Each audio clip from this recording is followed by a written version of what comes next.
Paul ne restait pas toujours très longtemps dans un endroit pour planter, mais comme il se déplaçait, il rappelait à ceux qui venaient après lui. C'est le travail de Dieu, donc que chacun prenne garde à la manière dont il bâtit dessus. Il doit savoir comment construire sur le travail des autres et comment travailler dans l'esprit. Ce que nous faisons dans la chair sera brûlé. Ce que nous faisons pour notre propre gloire sera brûlé. Ce que nous faisons qui n'est pas selon les Écritures sera aussi brûlé.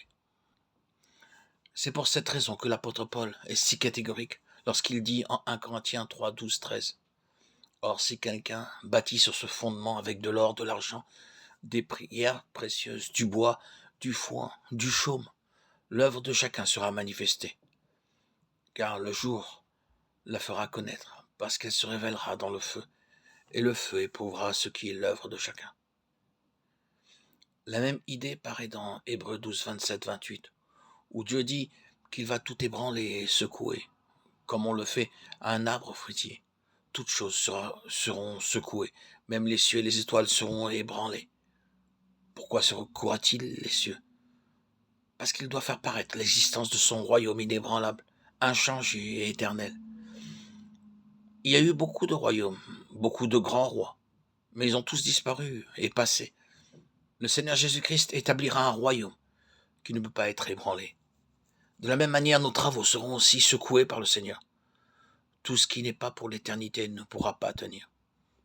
Tout ce qui ne fait pas partie de la maison de Dieu sera sévèrement secoué. Si des serviteurs de Dieu tombent, c'est tout le travail de Dieu qui est affecté. Dieu avertit chacun de prendre garde à la manière dont il construit. Nous ne pouvons pas simplement prêcher l'Évangile sans nous sentir responsables des conséquences de la prédication de cette parole. Beaucoup de gens ne comprendront pas la pleine signification de cet avertissement, mais ceux qui prêchent et enseignent la parole de Dieu doivent y prendre garde.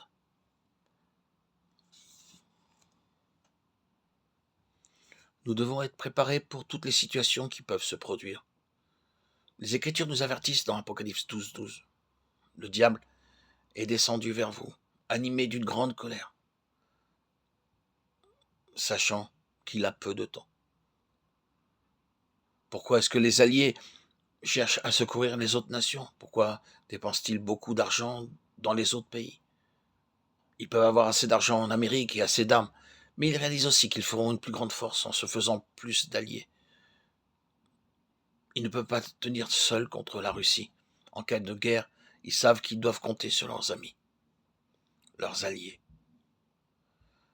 De même, spirituellement parlant, nous devons nous tenir ensemble. Notre sécurité est dans l'unité. Lorsque nous demeurons unis en tant qu'Église, nous sommes capables de mieux résister aux attaques du malin. Vous ne pouvez pas résister seul. Dieu peut vous utiliser plus puissamment et nous pouvons remercier Dieu pour cela. Mais souvenez-vous que lorsque vous êtes attaqué par le diable, vous souffrez seul. C'est par l'unité que vous pouvez battre le diable et non par la connaissance.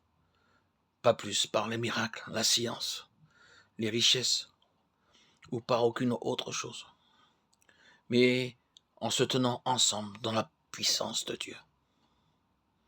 L'unité est notre force. C'est une arme spirituelle. Nous ne pouvons pas nous unir en étant indépendants, bien que par nature, l'homme cherche à être indépendant. Nous voyons que le Seigneur Jésus-Christ a spécialement prié qu'ils puissent tous être un comme toi, Père, tu es en moi, et je suis en eux, afin qu'eux aussi puissent être un en nous. Quelle joie, quelle inspiration et quelle bénédiction viennent en étant unis.